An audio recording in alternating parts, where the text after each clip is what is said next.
Hey, you're watching That Random Geeky Guy.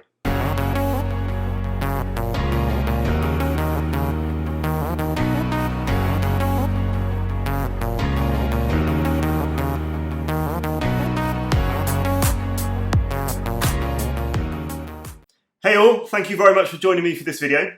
Firstly, apologies that there wasn't one last week. The reason for that is I was actually lucky enough to have a break. Me and my beautiful wife went on holiday to Scotland. We were about 30 miles north of Glasgow, staying in a beautiful, beautiful cabin overlooking a loch, kind of in the middle of nowhere, with a company called Forest Holidays. They're absolutely beautiful. In fact, this isn't a sponsored video or anything along those sort of lines, but I will put a link to them in the video description. And as you can see, it was absolutely beautiful there. Fantastic views, hot tub, everything that you could possibly want to relax, including switching off to the outside world. Hence why you guys didn't see a video last week. But I say, thank you very much for joining me today. As I'm sure you can respect, that holiday to Scotland, as with the kind of conditions we all find ourselves in at the moment, that was our first holiday this year, which is quite unusual for us because we quite enjoy travelling. So yeah, it was a welcome break. Anyway, the title of this video. So we're talking about a budget build or budget computers, and it's kind of just touching more on this subject. And the reason why I am is you may have noticed from my different social feeds that I've talked about budget builds, and I've built budget builds quite a lot recently, and it's kind of all been leading up to this video. And it's talking about why I'm quite passionate about budget builds. Now, I use budget builds because I think it's kind of a more recognised term, but what I actually mean is just good value for money. So what you're actually getting in a build. Now, you'll notice there's a load of parts sat in front of me here, and you might actually recognise some of this from a previous build that was done for one of our guest stars, which was Wolfie Burt. Again, I'll link his YouTube channel in the video description below.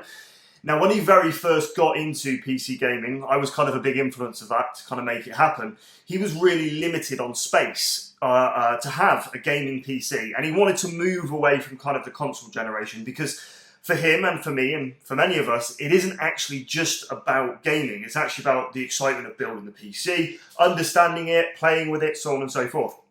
So why is it in parts in front of me? Well, first things first, you may have noticed on my Instagram that I built another budget build earlier this week for somebody, and that was actually for Wolfie Burt. You might have seen on Instagram he posted that he had a new computer.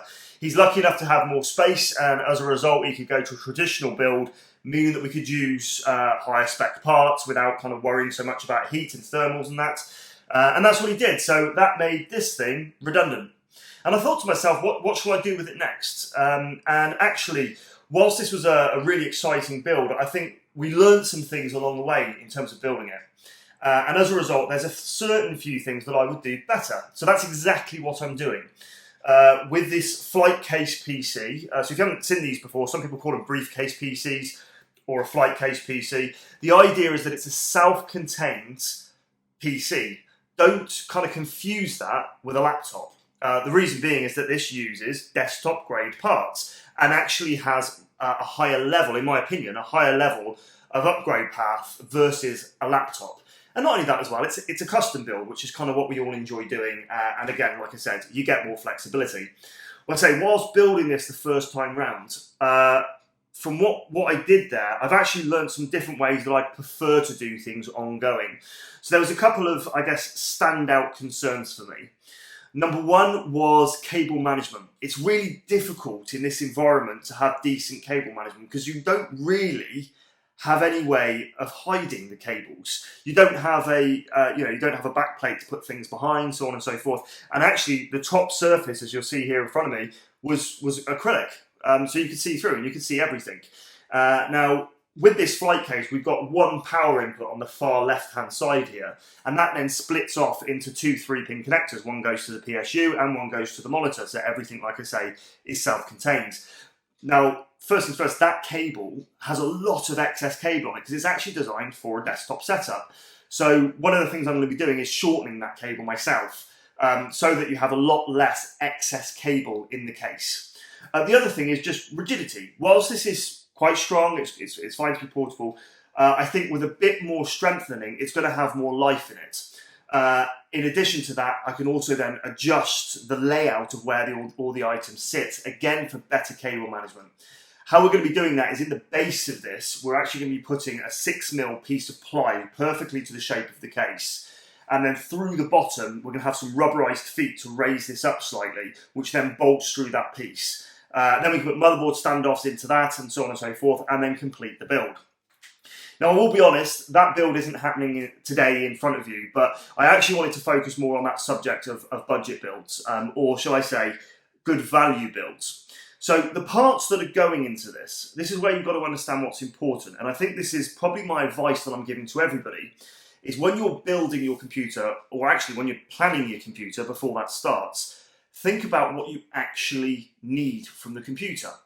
The point that I'm making is, I'm sure that Wolfie Burt, or his real name, which is Alfie, wouldn't mind me saying, he's a young lad, and actually the games that he plays, he didn't need the fastest thing that was possibly available.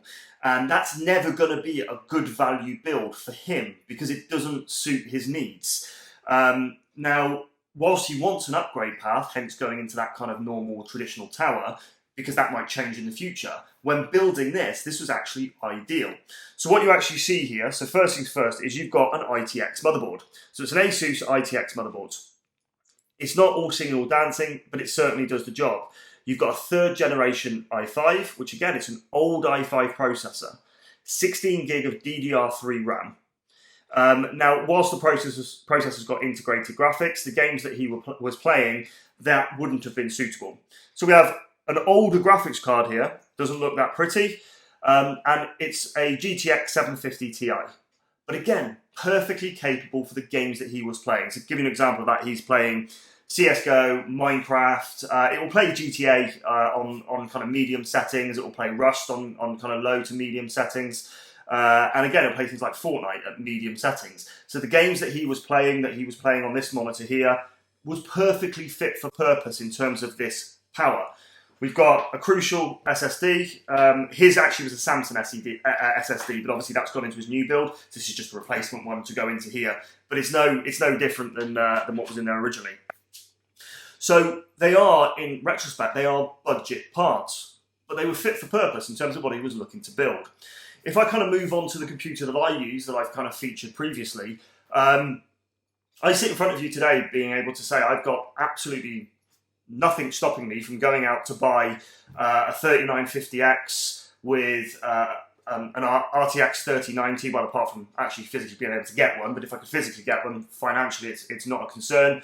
I could happily put 128 gig of RAM in there, but there's no point. It wouldn't be good value for money for me. So what I actually do, what I've got is fit for purpose. So the specifications in mind, I'm currently running, actually saying that is one thing I probably will upgrade in the future, but at the moment I'm running a Ryzen 5 3600, it's overclocked to 4.4 gigahertz on all cores, and right now it's certainly fit for purpose. I'm planning to do more business work with my gaming PC in the future, so I'm going to wait for the new generation of Ryzen processors to come out, and I might then go up to an 8 core.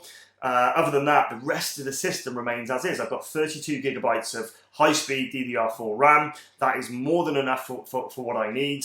I'm running an RTX 2070 Super. I have no intention of getting a 3080, 3090, or even a 3070 when it comes out, because there's just no need. The 2070 Super is more than enough for what it is that I use it for. In terms of gaming, I'm playing similar games. I'm playing Rust. I can run it at 1440p. Ultra settings, and it rocks it. It can really make a difference, and the graphics quality is fantastic, and I'm not really going to see a huge benefit in going up to one of those other cards. CSGO, I'm well exceeding the refresh rate of my 144 hertz Acer monitor, so again, the system works well for me. I've got a 970 Evo Pro NVMe SSD, which means the boot times are fantastic. And I've got about 12 terabytes of optical storage as well, because I use things like a Plex server, games library, all those sort of bits and pieces. So what I say to you guys is, when you're planning your build, think about what you're going to be using it for. There's always that temptation to get the most powerful thing you possibly can. Now, I'm not sat in front of you here and saying just get enough for what you need. You need to make sure it's future-proof, because of course your habits may change in the future. But don't be disheartened if your if your budget or what you can justify to spend doesn't give you a 3090, doesn't give you the latest generation i9 or the latest generation Ryzen when they come out in terms of top of range, highest core counts, going up to a Threadripper or something like that. If you don't get to that, it's irrelevant because you're building this PC for yourself, and that's why it's called a custom PC. Now, what really pushed me towards this subject is somebody said to me, "Oh, are you going to get the 3080?" And it's like, no. And they asked me why not, and I thought to myself, well, it's a complete waste of money for me. When the next generation comes out in a few years' time, by that point, I might be playing at other games that would take advantage of higher speed memory, higher speed clocks, more VRAM, whatever it might be, and then there's the time for me to upgrade. And I say, I've listened to people in the community, talked to people in the community, and they get really disheartened when they can only build whatever it might be. And I just say to them, and I'll say to you now, if it meets what you want to do with it in terms of gaming, in terms of video processing, whatever it might be, then as far as I'm concerned, that's the best PC in the world for you. And it means that you can meet that budget. Okay, I guess the next subject with budget build is being, open to used parts.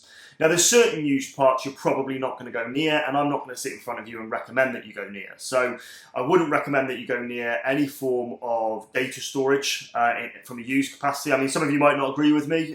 If you've got comments on that, stick it in the comment section below. But I think with storage, you've got to go new, but give yourself that reassurance. And as with any data, if it's valuable, you'll back it up. If it's not, you'll lose it. So make sure that you have some form of backup process. Beyond that, as long as I think you're sensible in terms of where you explore for prices and for parts, a lot of things you can comfortably go down the used market. And I think now is a great time to be talking about it, which is kind of why this video lands right now. There are people out there who have to buy the 3080, the 3090. There are people out there who will have to buy the latest processor as soon as it comes out, the latest motherboard. And what that's likely to mean is we're going to see a flood of used parts onto the market. Now, there's certain things you've got to make sure you're cautious of when buying used parts. Thing is, if you're using things like Facebook Marketplace, when you're meeting people, don't be averse to actually asking to see the part working. I think that's always quite important. I don't feel you have the same buyer protection on things like Marketplace or Craigslist or Gumtree as you do on eBay in terms of those buyer protections. So you're buying a GPU, make sure that you can see it working in the system before they remove it. If they've already removed it, say that's fine, I'll bring my tower with me, we can pop it in now and we can test it. If they're really resilient to you testing it, that's probably a red flag to kind of walk away, that something might not be right.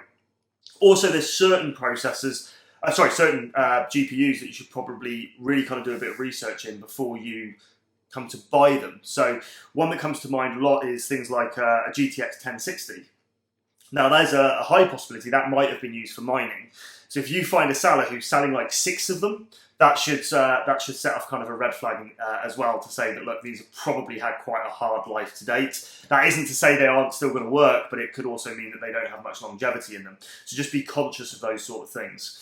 And then again, in terms of processors, so on and so forth, there's a couple of clever things that you can do. So if it's an Intel processor that's unlocked or a Ryzen processor, ask them what cooler they were using.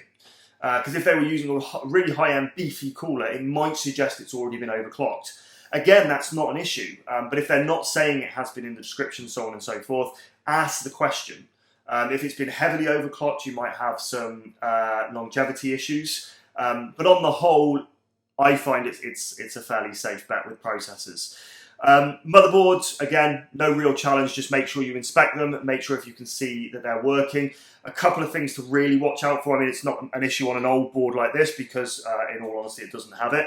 But when you are upgrading, let's say when new Ryzen processors come out and you get a flood onto the market of the old Ryzens and motherboards, they are going to have things like USB 3.0 headers. The pins in those are really easy to bend. Essentially, you've got a little notch on the side of the connector that goes in. If you put it in the wrong way round, you've got one blanked pin, which would then go into the wrong corner and depress the pin that's in that cable. So check your 3.0 header, because otherwise all of a sudden you won't have USB 3.0 on the front of your case. And then yeah, just look around to make sure that all of the other useful pins, things like RGB headers, USB 2.0 headers, your front panel connectors, just check the pins, make sure that they aren't bent, make sure they're not wavy because they've been bent and bent back. And in fact, you can do that with the processor with rising, because obviously the pins are on the processor. Again, just look down the substrate of the processor to see if you've got any form of bent pins or anything that's been corrected. Again, it doesn't mean it doesn't work, it's just make sure that you look for that, because it could be an opportunity to haggle down the used price to get it in your budget and make it work. With an LGA socket, make sure you check the socket on the motherboard again for bent pins. They're a bit more of a pain because of the method in which they connect to the processor.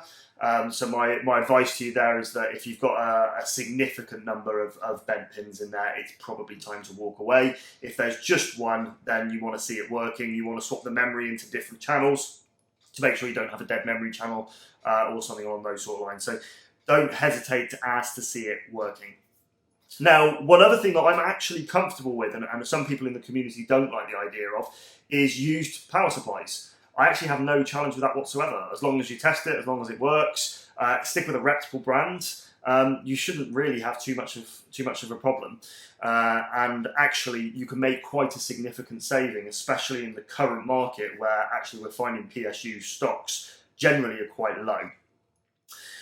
So yeah, that's pretty much my advice at the moment in terms of building to a budget, is to make sure that actually be realistic with yourself. Don't beat yourself up if you've got financial limitations of what you can achieve.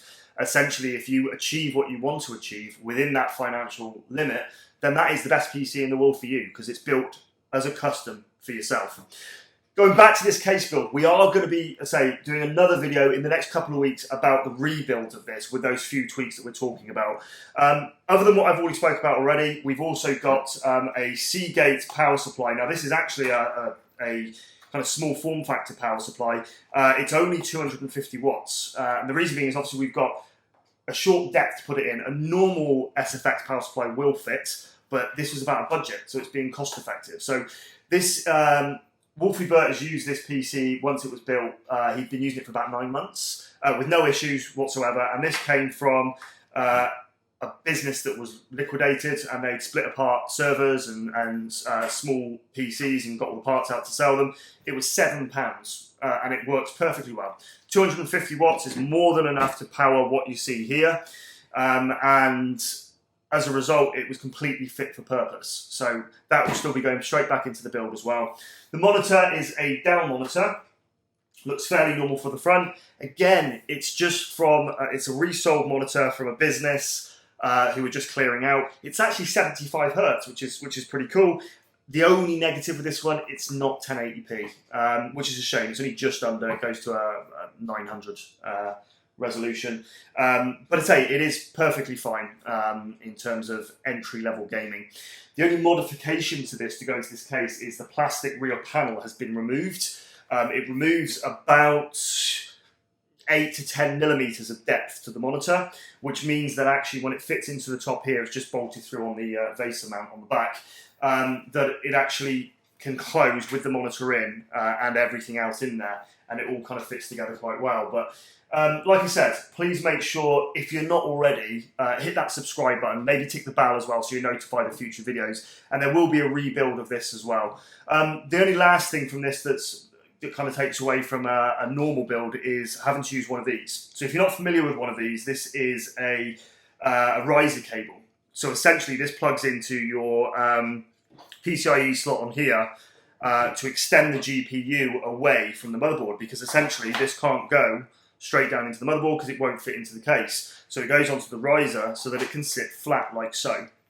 Now, it's a cable. You know, it's not the most exciting thing in the world, but it is quite important if you're going to do a build like this, or any build, small ITX build, that requires one of these cables.